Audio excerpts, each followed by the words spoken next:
మహిళలు మహారాణులు ఆకాశంలో సగం అవనిలో సగం అయినటువంటి మహిళలందరికీ కూడా మహిళా దినోత్సవ శుభాకాంక్షలు. అనంతపురం జిల్లా బండ్లపల్లె గ్రామానికి చెందిన అనూష ఇండియన్ క్రికెట్ టీంకి మహిళా టీంకి సెలెక్ట్ అవ్వడం అనేది జిల్లా వ్యాప్తంగా పెద్ద ఎత్తున చర్చ జరుగుతున్నటువంటి పరిస్థితి.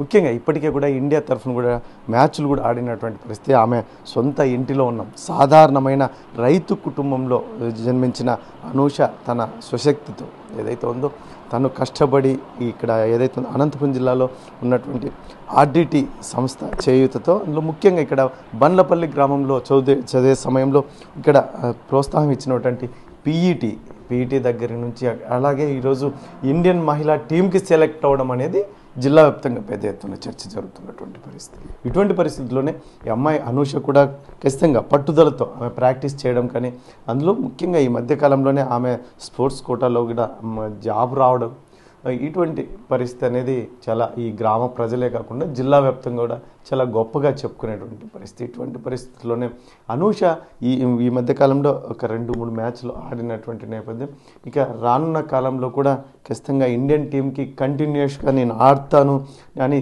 ఆ అమ్మాయి మాట్లాడే ధైర్యం ముఖ్యంగా అనూష అయితే మాత్రం ఖచ్చితంగా left arm spinner cum left arm బ్యాట్స్మెన్గా ఇండియన్ మహిళా టీంలో కొనసాగుతున్నటువంటి నేపథ్యం. ఇటువంటి పరిస్థితుల్లోనే అమ్మాయి సాధారణ కుటుంబం నుంచి వచ్చినప్పటికీ కూడా ఆ స్థాయికి వెళ్ళడం అనేది ఈ జిల్లా వ్యాప్తంగా చాలా గొప్పగా చెప్పుకుంటున్నటువంటి పరిస్థితి. అందులో ఈ 8వ తేదీన మహిళా దినోత్సవాన్ని కూడా ఘనంగా నిర్వహించుకుంటున్నటువంటి పరిస్థితుల్లో ముఖ్యంగా అనూష కుటుంబ సభ్యులు కానీ అనూష కానీ ఏం చెప్తుంది ఆమె మాటల్లోనే వినే ప్రయత్నం చేద్దాం. ఇండియన్ మహిళా క్రికెట్ టీంకి సెలెక్ట్ అయినటువంటి అనూష సొంత ఇంట్లో ఉన్నాం బండ్లపల్లి గ్రామంలో ఉన్నటువంటి నేపథ్యంలో వారి కుటుంబ సభ్యులు ఏం చెప్తారు. ముఖ్యంగా అనూష కూడా చిన్నప్పటి నుంచి వారి తండ్రికి వ్యవసాయ పనుల్లో కూడా చేదోడు వాదోడుగా ఉన్నటువంటి పరిస్థితి మనం విజువల్స్లో కూడా చూడవచ్చు. అమ్మాయి పొలం పనులు కూడా చేయడం అనేది అమ్మాయి చాలా ఇష్టంగా ఒకవైపు పొలం పనులు చూసుకుంటూనే మరోవైపు చదువు మరోవైపు క్రికెట్ ప్రాక్టీస్ అనేది కూడా కంటిన్యూగా కొనసాగినటువంటి పరిస్థితి. ఇటువంటి పరిస్థితుల్లోనే ఆమె ఈరోజు ఇండియన్ మహిళా క్రికెట్ టీంకి సెలెక్ట్ అవ్వడం అనేది అంత ఆషామాషి విషయం కాదని చాలామంది చెప్తున్నటువంటి నేపథ్యంలో అనూష తల్లిదండ్రులు ఉన్నారు. ఏం చెప్తారు అన్నమాట. అనూష ఏంటి నువ్వు ఈరోజు ఇండియన్ క్రికెట్ టీంకి సెలెక్ట్ అవ్వడం ఎలా చూస్తావు, ఏం చెప్తావు? సో ఫస్ట్ థింగ్ అంటే చాలా హ్యాపీ అనిపించింది. అంటే నేను ఎప్పుడు అంటే ఇంతకు రీచ్ అవుతానని గోల్ కాదు కానీ ఆ ప్రాసెస్లో వెళ్ళేదాన్ని. So hard work never fails అనేది నేను బ్లైండ్గా ట్రస్ట్ చేస్తాను. ఎందుకంటే నేను చాలా పూర్ బ్యాక్గ్రౌండ్ నుంచి ఆ టైంలో నేను కూలి పనులకి వెళ్తూ ఇంట్లో అన్నీ చూసుకుంటూ స్టడీస్ మేనేజ్ చేస్తూ స్పోర్ట్స్కి డైలీ ట్రైనింగ్కి అంతా వెళ్తూ నేను అక్కడి నుంచి మేనేజ్ చేస్తూ వచ్చి అంటే నేను ఆ టైంలో నేను ఇంత హయ్యర్ ఎదుగుతానని కూడా కళ్ళ కూడా అనుకోలేదు. సో ఆ థింగ్ ఏమంటే ద హార్డ్ వర్క్ అనేది నాకు చాలా హెల్ప్ చేసింది. ఒక విషయం, నువ్వు గ్రామంలో ఉంటావు, నువ్వు చదువుకోవాలన్నా బయటకు వెళ్ళాలి, ప్రాక్టీస్కి వెళ్ళినా బయటకు వెళ్ళాలి, అందులో అమ్మాయి ఇటువంటి పరిస్థితులను ఎదుర్కొన్నావు. ఇవన్నిటిని మీరు ఫేస్ చేసి ఈరోజు ఇండియన్ టీంకి మహిళా టీంకి సెలెక్ట్ అవ్వడం గ్రామ ప్రజలు కావచ్చు జిల్లా వ్యాప్తంగా ఎలా ఉంది అసలు?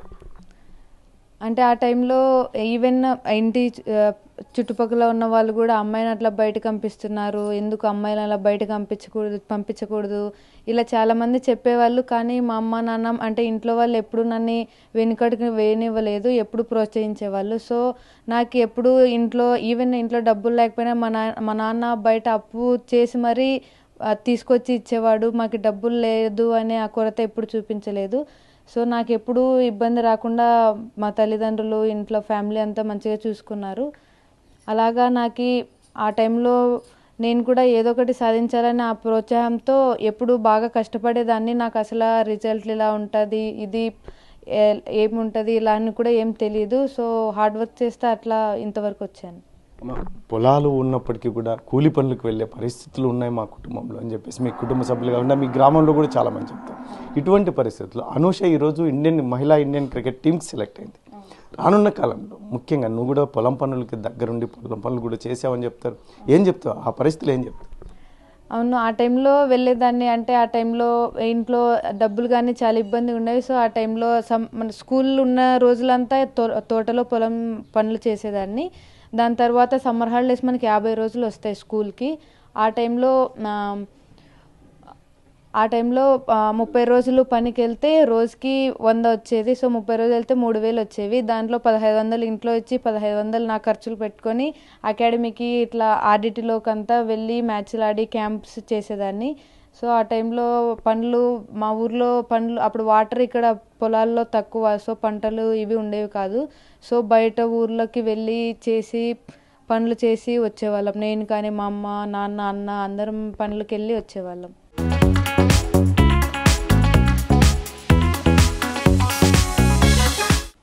సపోర్ట్ ఎలా ఉండేది అమ్మ కానీ నాన్న కానీ? ఎందుకంటే ఒక అమ్మాయి బయటికి వెళ్ళి చదువుకోవడానికి పంపించాలంటేనే భయపడే పరిస్థితులు ఇటువంటి పరిస్థితులు ఒక క్రికెటర్గా ఎదగాలి అంటే వారి సపోర్ట్ ఎలా ఉండేది? అంటే ఆ టైంలో అమ్మ నాన్న చాలా ప్రోత్సహించారు. కాకపోతే ఆ టైంలో మా అమ్మ కానీ నాన్న కానీ బయట నుంచి ఎంతోమంది చెప్పేవాళ్ళు, అట్లా బయట పంపించకూడదు అమ్మాయిల్ని, ఎందుకు అలా బయట పంపిస్తున్నా అది ఇదని చాలామంది చెప్పేవాళ్ళు. కాకపోతే అమ్మ నాన్న ఇంతవరకు ఎప్పుడు నన్ను వెనకడుగు వేయలేదు, ఎప్పుడు ప్రోత్సహించేవాళ్ళు. సో ఆ ధైర్యంతోనే నేను కూడా ముందుకు వెళ్ళాను. ఇప్పుడు మా అనుష వచ్చేసి ఒక ఇండియన్ మహిళా క్రికెట్ టీంకి సెలెక్ట్ అయింది. రానున్న కాలంలో మీ ఎయిమ్ ఏంటి?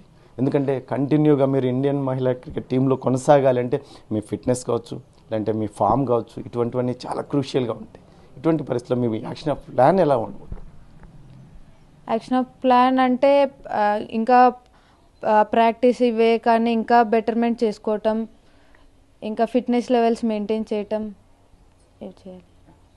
అంటే మీకు సపోర్ట్ ఏమైనా బయట నుంచి ఏమైనా సపోర్టర్స్ కూడా మీకు హెల్ప్ చేసినటువంటి నేపథ్యం? ఎందుకంటే చిన్నప్పుడు మీకు ఒక పీఈటీ ప్రోద్బలంతోనే నేను ఈ వైపుగా ఏదైతే ఉందో గేమ్స్ స్పోర్ట్స్ అనేది ఇంట్రెస్ట్ అని చెప్తారు. ఏం చెప్తారు? నాకు స్టార్టింగ్లో స్కూల్ పీటీ మంచిగా హెల్ప్ చేశారు. ఆ టైంలో అంటే నాకు క్రికెట్ అంటే గేమ్స్ ఇష్టం, కానీ ఏ గేమ్ ఆడాలి ఇవన్నీ ఏం తెలీదు. సో ఆ టైంలో ఆయన ఈ గేమ్స్ ఉన్నాయి, ఎవరికి ఏది నచ్చితే అది చూస్ చేసుకోండి అని చెప్పేవాళ్ళు. ఆ టైంలో నేను క్రికెట్ చూస్ చేసుకున్నాను. సో ఆ టైంలో ఆర్డిటీలో రూరల్ టోర్నమెంట్స్ అని గేమ్స్ అయ్యేవి, టోర్నమెంట్స్. అలాగా మా స్కూల్ టీం నుంచి ఒక టీం ఫామ్ అయ్యాం. అలాగా మ్యాచ్లు ఆడుతూ ఆ మ్యాచ్లో 2014-15 మేము విన్నర్స్ రావడం జరిగింది. దాంట్లో మంచిగా పర్ఫామ్ చేశాను. వాటిని అందరూ చూసి మంచు సార్ కానీ విశాల మేడం కానీ అందరూ చూసి దాన్ని మంచిగా ప్రోత్సహించి ఇంకా ముందుకి వెళ్ళడానికి సాయం చేశారు. ఫైనల్గా చెప్పండి, మహిళా టీం క్రికెట్ టీం తరఫున మీరు ఎన్ని మ్యాచ్లు ఆడారు, ఎవరెవరితో ఆడారు? అందులో అక్కడ డ్రెస్సింగ్ రూమ్లో పరిస్థితులు ఎలా ఉంటాయి? ఎస్పెషల్లీ అనూష అంటే ఒక కుగ్రామం నుంచి వచ్చింది. అనూషని ఎలా ట్రీట్ చేస్తారు? అనూషని ఏ రకంగా చూస్తారు అసలు? ఫస్ట్ థింగ్ అంటే ప్రతి ఒక్కరు అనుకుంటారు అంటే జూనియారిటీ సీనియారిటీ ఉంటుందని. కాకపోతే అక్కడికి వెళ్ళాక అలా ఏం లేదు. ప్రతి ఒక్కరు ఈక్వల్, ప్రతి ప్లేయర్ ఈక్వల్ అన్నట్టే చూశారు. అంటే చాలా సంతోషంగా హ్యాపీగా ఉండేది ఎప్పుడు డ్రెస్సింగ్ రూమ్. సో ఇంకా మ్యాచెస్ నేను ఇంగ్లాండ్తో ఆడాను, బంగ్లాదేశ్తో ఆడాను, చైనా, శ్రీలంక వీటితో ఆడాము. అన్న చెప్పండి, ఏం చెప్తారు? మీ కూతురు ఇంత పెద్ద సక్సెస్ అవ్వడం ఎలా చూస్తారు? మేము కూలి పని పోతా అంటే అంత తిడతా అంటే ఏం పని అది ఇదని మేకలకాడి పోతా అంటే కూలి పనికి పోయింది, వేరే పనికి వేరే ఊరికి. మేకలకాడ పోతా ఏందో గొడ్డ పేరు చుట్టుకొని ఆడుకుంటూ తిడతా అంటారు వాళ్ళందరూ, ఎప్పుడు బాలాట అని. అయినా ఆడుతాండే ఇంకా అట్లా తరపున ఐవారి తరపున మేము ఆర్డీడీకి పోయినాము. ఆర్డీడీ తరపున మళ్ళీ వాళ్ళు గెలిచినారు, ఆ పొద్దు తాలకొచ్చి మెరవం చేసినారు. ఇంకా అటింటూ వాళ్ళే ఆర్డీడీ సహాయం మేము పోయినాం. మాకేం రాజకీయం బలం లేదు, ఇంకో సపోర్ట్ లేదు, ఇంకోటి ఏం లేదు. అంటే అనూష కష్టాలను ఎదుర్కొని కూడా మీతో పాటు పొలం పనులు చేస్తూ ఒకవైపు మరోవైపు ప్రాక్టీస్, చదువు ఇవన్నీ కూడా కంటిన్యూ చేస్తున్నటువంటి నేపథ్యంలో మీరు ఒక తండ్రిగా, ఎందుకంటే గ్రామంలో చాలామంది చెప్తూ ఉంటారు అమ్మాయిని బయటికి పంపాలి, చదువులకు పంపాలంటేనే భయపడే పరిస్థితులు. దాని గురించి ఏం చెప్తారన్న? అమ్మాయి ఎందుకంటే చాలా కష్టపడి క్రికెటే కాకుండా చదువులోనూ ముందుంది, ఉద్యోగం తెచ్చుకుంది, ఈరోజు క్రికెట్ ఇండియన్ టీంకి సెలెక్ట్ అయింది. దీన్ని ఎలా ఏం చెప్తారు? అన్న కొల్లకు అన్నాడు అనేకేమో, కానీ మేము ఏమన్నా కానీ దేవుడు ఉన్నాడు అనుకున్నాము. ఆ తరఫున అట్లే పంపించినాము. ఇప్పటికైతేనేమో బాగుంది, ఊరంతా ఏమో ఇప్పుడేమో మర్చుకుంటున్నారు. అక్కడ దేశం అంతా పేరేం వచ్చింది. ఆడికి పోయినా అనూస్ అంటే పేరే ఉంది, మాకు కానీ గౌరవం ఉంది. ఇప్పుడు ఆడికని పోయినా ఇంతకుముందు అయితే లేదు, ఇప్పుడు ఆ పాప ముందరికి పోయింది కాబట్టి మాకు కానీ ఆడికని పోయినా కానీ గౌరవం ఉంది. అనూస్ వాళ్ళ నాయన అంటేనే గౌరవం ఉంది, కూతురు వాళ్ళని ఇప్పుడైతేనేమో. ఏం చెప్తారమ్మా మీ కూతురు ఎంత సక్సెస్ అవ్వడం చూస్తే? ఎందుకంటే చాలామంది అసలు ఈ క్రికెట్లో ఇంత పెద్ద ఎత్తున ఆడాలి అంటే చాలా కష్టపడాల్సి ఉంటుంది, మీ కూతురు కూడా చాలా కష్టపడిందని చెప్తారు. ఏం చెప్తారు మీరు తల్లిగా? సంతోషంగా ఉంది సార్. 7 వరకు చదువుకుంటాండే, ఇట్టుంటే అందరం పోయింది అకాడమీలో. ఎన్నుంటే ఆడ చదివి ఆడుకుంటే సర్టి సెలెక్ట్ అయితే పోయింది. ఇప్పుడు బాగా ఆటిపోయినా సెలెక్ట్ అయింది సార్. బాగా మాకేం సంతోషంగా ఉంది. ఏం చెప్తారండి మీ చెల్లెలు, ఎందుకంటే ఇంత పెద్ద ఎత్తున సక్సెస్ అయిన నేపథ్యం? ఏం సార్, మేము స్టార్టింగ్లో చాలా ఇబ్బందులు పడ్డాం సార్. నేను ఇంతకుముందు మేకలు కాసేవాడిని, వ్యవసాయం చేసేవాడిని. చేసి నేను మళ్ళీ ఫ్రిడ్జ్ మెకానిక్గా వెళ్ళాను. అక్కడి నుంచి చిన్నగా నేను సెట్ అయ్యాము. అమ్మాయి వెళ్ళి ఇద్దరం ఫస్ట్ పల్లెలో ఇద్దరం కూలి పని వెళ్ళేవాళ్ళమే సార్. అమ్మాయి నేను వేరే పల్లెలకు వెళ్ళేవాళ్ళం. ఆమె ఇట్లా టమాటకాయలు పీకేకి అయితే నేను మోయడానికి వెళ్ళేవాళ్ళం. అలా కూలి పని రోజు 100-200 కూలికి వెళ్ళేవాళ్ళం సార్. అలాంటి వాళ్ళు మా అమ్మాయి ముందుకు పోవడం వల్ల నేను బయటికి వెళ్ళి ఇలా ఫ్రిడ్జ్ మెకానిక్ సార్. నేను ఇద్దరం సెటిల్ అయిపోయాము. ఒకప్పుడు ఏమీ లేదు, మాకు అప్పుల్లో ఉండేటోళ్ళం. అప్పులు కట్టుకొని మేము బయటపడ్డాం సార్. మామూలుగా 0 to హీరో అంటారు, మేము -2 to హీరో. అలా కష్టపడి బయటకు వచ్చాం సార్. మా నాన్న చేసిన అప్పులు కట్టుకొని పొలాల్లో బోర్లు గీలేసి వ్యవసాయం బాగా ఇబ్బంది అయిపోయింది సార్. అవన్నీ కట్టుకొని ఇప్పుడు మాకంటూ ఇండ్లు మంచిగా అన్ని విధాలు సెటిల్ అయిపోయినాం సార్. అది సార్. మీ చెల్లెలు ఒక క్రికెటర్గా, ఎందుకంటే ఇప్పుడున్న పరిస్థితుల్లో బయటికి ఉద్యోగానికి వెళ్ళాలన్నా చదువుకు వెళ్ళాలన్నా భయపడే పరిస్థితి, తల్లిదండ్రులు కానీ అన్నదమ్ములు కానీ. ఒక క్రికెటర్గా ఇండియన్ మహిళా క్రికెట్ టీంకి సెలెక్ట్ అవ్వడం ఎలా చూస్తారు? మేము ఏ రోజు భయపడలేదు సార్, అమ్మాయిలాగా ట్రీట్ చేయలేదు, ఇప్పుడు అబ్బాయిలాగే అనుకునే వాళ్ళం. బాగా గట్టిది సార్ నా చెల్లెలు, బాగా మా నాన్నలాగా గట్టిది. బాగా ఎక్కడికి వెళ్ళినా కూడా ఏదైనా కానీ పని చేసుకొని వస్తుంది, ఇబ్బంది ఏం లేదు సార్, సాధించుకొని వస్తుంది. ఏ రోజు కూడా మేము అమ్మాయిలాగా ఫీల్ కాలేదు నా చెల్లెల్ని. ఎప్పుడు అబ్బాయిలాగే నాలాగే గట్టిది. బాగా ఎక్కడికి వెళ్ళినా ఏ పని అయినా సాధించుకొని వచ్చేస్తుంది సార్, ఎక్కడ ఇబ్బంది లేదు. స్టార్టింగ్లో అందరూ చెప్పారు ఇలాగ ఇట్లా ఆడపిల్లని పంపించేయాలని. ఇప్పుడు అందరూ వాళ్ళే చెప్తారు మీరు అదృష్టవంతులు కలిసి వచ్చిందని. ఏదైనా జనాలు అనేవాళ్ళు జరగక ముందు ఒకటి చెప్తారు, జరిగినిచ్చి ఒకటి చెప్తారు.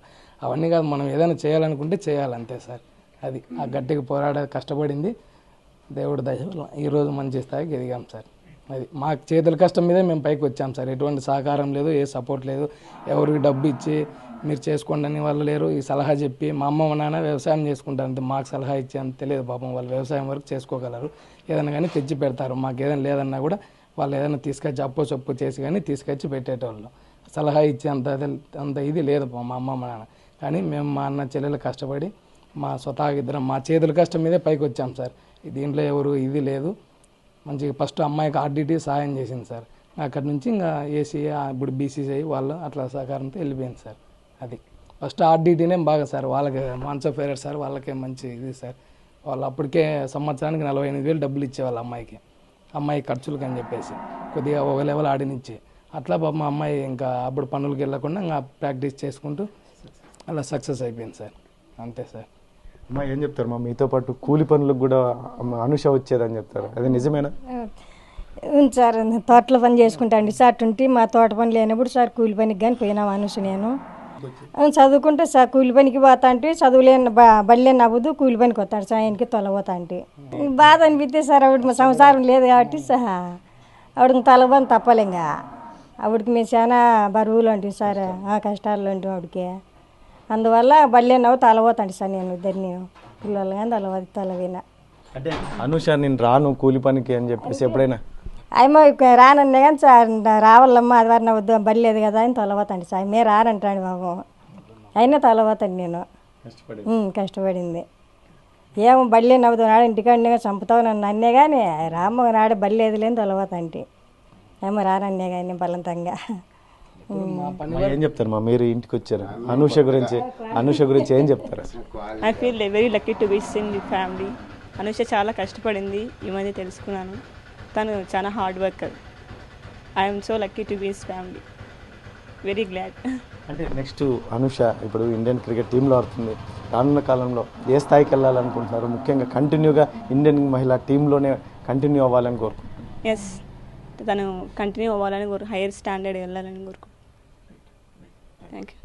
ఇది అనూష కుటుంబ పరిస్థితి. ముఖ్యంగా అనూష గురించి చెప్తూ ఉంటే వారు కళ్ళు చెమర్చకమానవు. ముఖ్యంగా ఇటువంటి పరిస్థితుల్లో కూడా ఆమె కూలి పనులకు వెళ్తున్నటువంటి నేపథ్యం ముఖ్యంగా మా కుటుంబానికి జరగని పరిస్థితుల్లో కూడా మేము చాలా కష్టపడ్డాం. కూలి పనులకు వెళ్ళి ఈ మధ్య కాలంలోనే మేము ఎంతో కొంచెం ఎదిగినటువంటి పరిస్థితి. ముఖ్యంగా అనూష కూడా క్రికెట్లో రాణించడం అనేది మాకు కొన్ని రోజుల తర్వాత ఆర్డిటీ సంస్థ సపోర్ట్గా నిలిచింది. ఆ తర్వాత అనూష అయితే మాత్రం సొంత కాళ్ళ మీద తను ఏదైతే అనుకున్నది సాధించి మహిళా మహిళా ఇండియన్ క్రికెట్ టీంలో సెలెక్ట్ అవ్వడం అనేది అంత ఆషామాషి విషయం కాదు.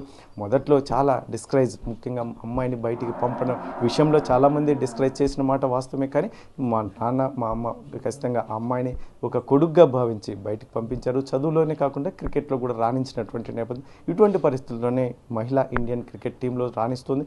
రానున్న కాలంలో కూడా ఖచ్చితంగా ఫిట్నెస్ ఫామ్ కొనసాగిస్తూ ఇండియన్ క్రికెట్ టీంలో కొనసాగాలి, కంటిన్యూగా కొనసాగాలని చెప్పి ఆశాభావం వ్యక్తం చేస్తున్నటువంటి పరిస్థితి.